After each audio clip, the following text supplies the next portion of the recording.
महाराष्ट्र के मुख्यमंत्री देवेंद्र फडणवीस जी, केंद्रीय मंत्रिमंडल के मेरे साथी सर्बानंद सोनोवाल जी, शांतनु ठाकुर जी, कीर्तिवर्धन सिंह जी, महाराष्ट्र के डिप्टी सीएम एकनाथ शिंदे जी, अजीत पवार जी,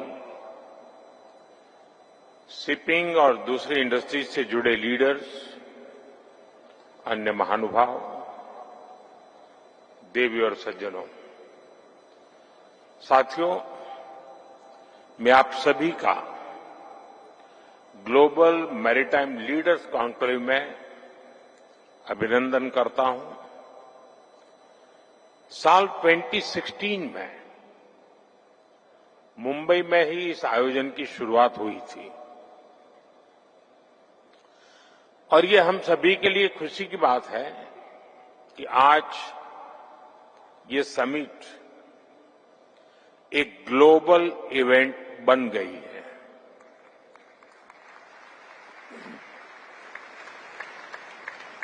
आज यहां इस कार्यक्रम में दुनिया के 85 से अधिक देशों की भागीदारी ये अपने आप में एक बहुत बड़ा मैसेज दे रही है।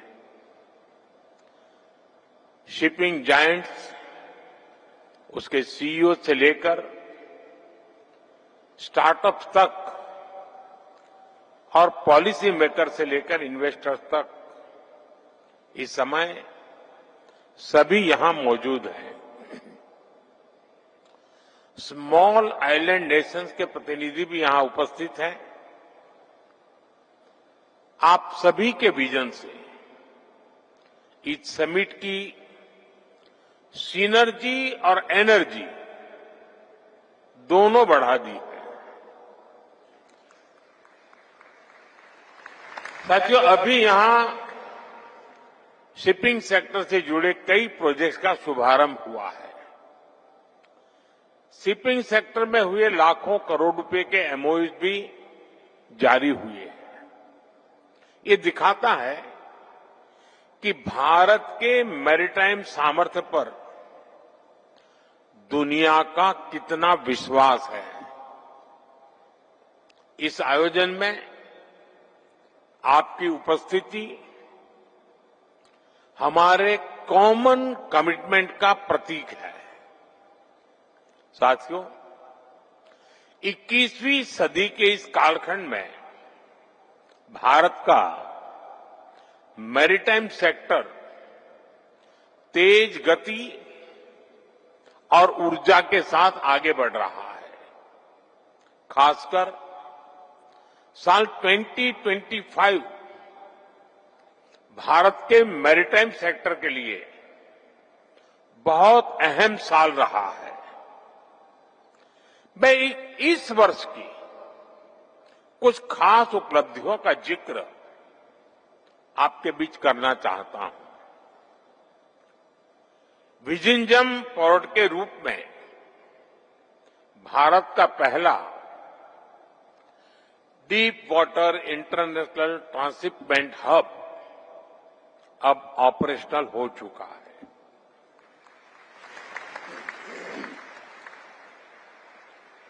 कुछ समय पहले ही दुनिया का सबसे बड़ा कंटेनर वेसल वहां पहुंचा। ये हर भारतीय के लिए गर्व का क्षण था। साल 24-25 में भारत के मेजर पोर्ट्स ने अब तक का सबसे अधिक कार्गो हैंडल करके भी नया रिकॉर्ड बनाया है। इतना ही नहीं, पहली बार किसी इंडियन पोर्ट ने megawatt scale indigenous green hydrogen facility शुरू की है और ये उपलब्धि हमारे कांडला पोर्ट ने हासिल की है। एक और बड़ा काम हुआ है जेएनपीटी में। जेएनपीटी में Bharat Mumbai container terminal phase 2 भी शुरू हो गया है। इससे इस टर्मिनल की हैंडलिंग कैपेसिटी दोगुनी हो गई है और ये भारत का सबसे बड़ा कंटेनर पोर्ट बन गया है। ये भारत के पोर्ट इंफ्रास्ट्रक्चर में सबसे बड़े एफडीआई की वजह से संभव हुआ है। इसके लिए मैं आज सिंगापुर के अपने साथियों का भी विशेष आभार व्यक्त करता हूं। साथियों, इस साल भारत के मैरीटाइम सेक्टर में नेक्स्ट जनरेशन रिफॉर्म्स के लिए भी बड़े कदम उठाए हैं।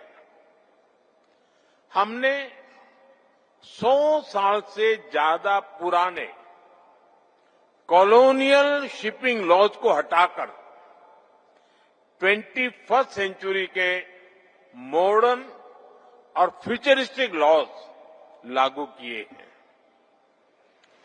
ये नए कानून स्टेट मैरीटाइम बोर्ड्स को एम्पावर करते हैं, सेफ्टी और सस्टेनेबिलिटी को बल देते हैं और साथ ही पोर्ट मैनेजमेंट में डिजिटलाइजेशन का भी विस्तार करते हैं। साथियों, द मर्चेंट शिपिंग एक्ट में हमने भारतीय कानून को इंटरनेशनल कन्वेंशन के साथ ग्लोबली अलाइन किया है। इससे सेफ्टी का भरोसा बढ़ा है, ईज ऑफ डूइंग बिजनेस को बेहतर बनाने में मदद मिली है, सरकार का दखल कम हुआ है। मुझे विश्वास है इन प्रयासों से आपका, हमारे इन्वेस्टर्स का कॉन्फिडेंस भी और अधिक बढ़ेगा। साथियों, द कोस्टल शिपिंग एक्ट को इस तरह तैयार किया गया है कि ट्रेड और आसान हो सके। ये supply chain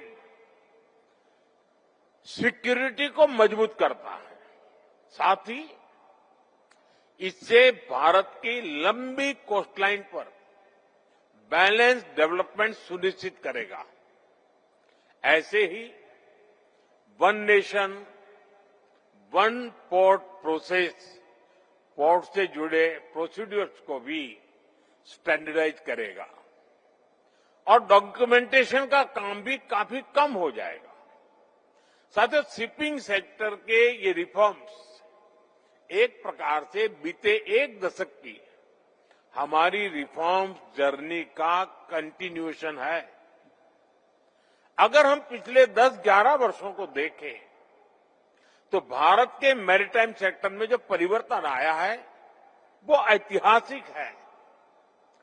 maritime India vision के तहत 150 से अधिक नए इनिशिएटिव शुरू किए गए।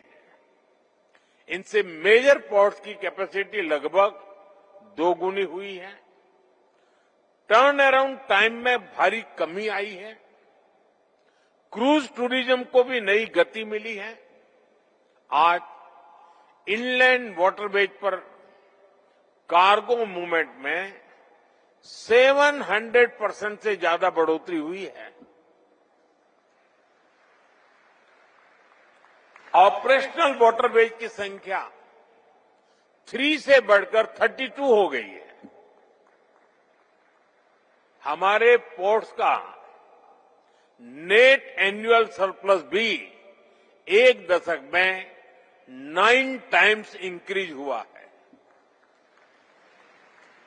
साथियों, हमें गर्व है कि आज भारत के पोर्ट्स डेवलपिंग वर्ल्ड के सबसे एफिशिएंट पोर्ट में गिने जाते हैं। कई मामलों में तो वो डेवलप वर्ल्ड के पोर्ट से भी बेहतर प्रदर्शन कर रहे हैं। मैं आपको कुछ और आंकड़े देता हूं। आज भारत में एवरेज कंटेनर ड्वेल टाइम 3 दिन से भी कम रह गया है। ये कई विकसित देशों से भी बेहतर है।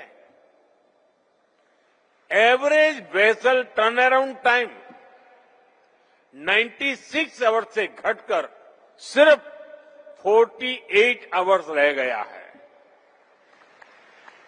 इससे भारतीय पोर्ट्स ग्लोबल शिपिंग लाइन के लिए और अधिक कॉम्पिटिटिव और अट्रैक्टिव बन गए हैं। वर्ल्ड बैंक के लॉजिस्टिक परफॉर्मेंस इंडेक्स में भी भारत ने काफी अच्छा सुधार किया है। और साथियों, शिपिंग सेक्टर में, ह्यूमन रिसोर्स में भारत अपना परचम लहरा रहा है। भारत के सीफेरर्स की संख्या पिछले 1 दशक में 1.25 लाख से बढ़कर 3 लाख से ज्यादा हो गई है।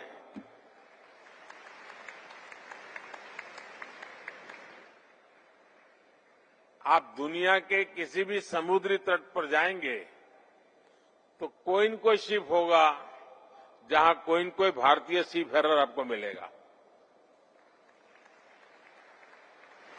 आज भारत सीफेरर की संख्या में के मामले में दुनिया के टॉप 3 देशों में आ चुका है।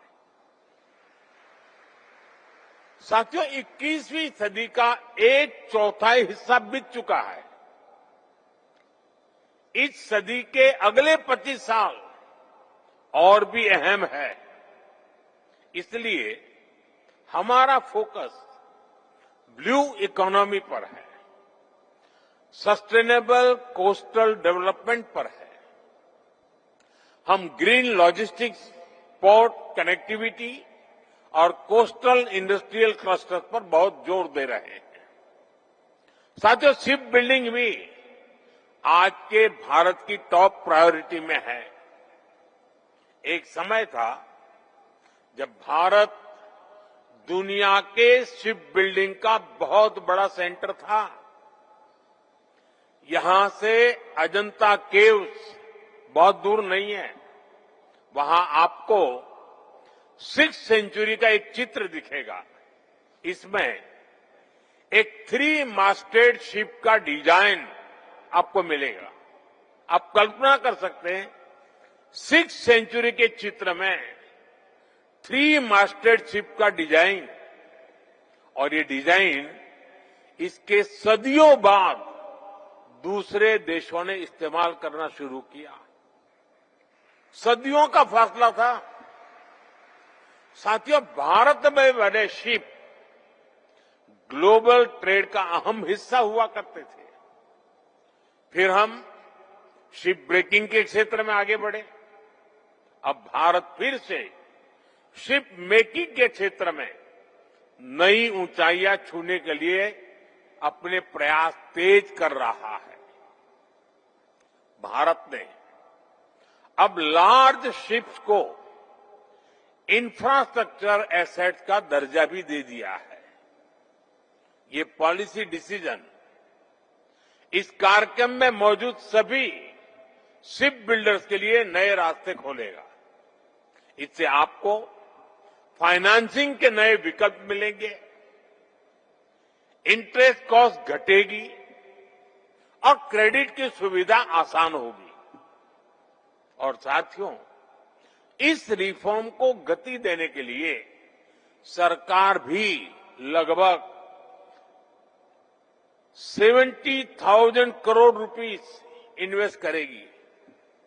इससे डोमेस्टिक कैपेसिटी बढ़ेगी, लॉन्ग टर्म फाइनेंसिंग को बढ़ावा मिलेगा, ग्रीनफील्ड और ब्राउनफील्ड शिपयार्ड का विकास होगा, एडवांस मैरीटाइम स्किल तैयार होगी और युवाओं के लिए लाखों जॉब जनरेट होगी, और आप सभी के लिए भी इससे इन्वेस्टमेंट के नए रास्ते खुलेंगे। साथियों, ये धरती छत्रपति शिवाजी महाराज की भूमि है। छत्रपति शिवाजी महाराज ने न केवल समुद्री सुरक्षा की नींव रखी, बल्कि अरब सागर के ट्रेड रूट्स पर भारतीय सामर्थ्य का परचम भी फहराया था। उनके विजन ने हमें दिखाया है कि समुद्र केवल सीमाएं नहीं, अवसरों के द्वार भी होते हैं। आज भारत उसी सोच के साथ आगे बढ़ रहा है। साथियों, भारत आज ग्लोबल स्तर पर सप्लाई चेन रेजिलियंस को मजबूती देना चाहता है। हम वर्ल्ड क्लास मेगा पोर्ट्स के निर्माण में जुटे हैं। यहां महाराष्ट्र के वाढवण में ही 76,000 करोड़ रुपए की लागत से नया पोर्ट बनाया जा रहा है। हम अपने मेजर पोर्ट्स की कैपेसिटी को 4 गुना बढ़ाने के लिए काम कर रहे हैं। हम कंटेनराइज कार्गो शेयर में भी भारत का हिस्सा बढ़ाना चाहते हैं और इन सभी लक्ष्यों की प्राप्ति में आप सभी हमारे अहम पार्टनर हैं। हम आपके आइडियाज, इनोवेशंस और इन्वेस्टमेंट का स्वागत करते हैं। आप भी जानते हैं, भारत में पोर्ट्स और शिपिंग में 100% एफडीआई की अनुमति है। अभी पब्लिक प्राइवेट पार्टनरशिप तेजी से बढ़ रही है। Make in India, make for the world, इस विजन के तहत इंसेंटिव्स भी दिए जा रहे हैं। हम स्टेट्स को भी प्रोत्साहित कर रहे हैं कि वे इन्वेस्टमेंट को आकर्षित करें। इसलिए आप सभी अलग अलग देशों के इन्वेस्टर्स के लिए भी भारत के शिपिंग सेक्टर में काम करने का, अपना विस्तार करने का यही समय है, सही समय है।